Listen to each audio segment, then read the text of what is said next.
अखिया खोला बबुआ कहब के छोटका भाई काजा के हम कहब अवध में काजा के हम कहब अवध में पूछिए तीनों माई अखिया खोला बबुआ कहब के छोटका भाई अखिया खोला बबुआ।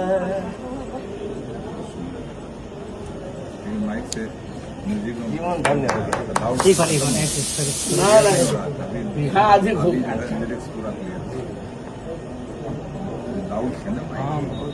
पता नहीं चला, शब्द नहीं समझ में आया। जब गुरुजी सारा शूटिंग छोड़ के रखा थी नहीं यहाँ के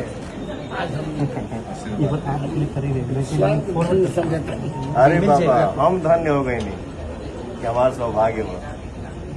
बाबा का आशीर्वाद मिली।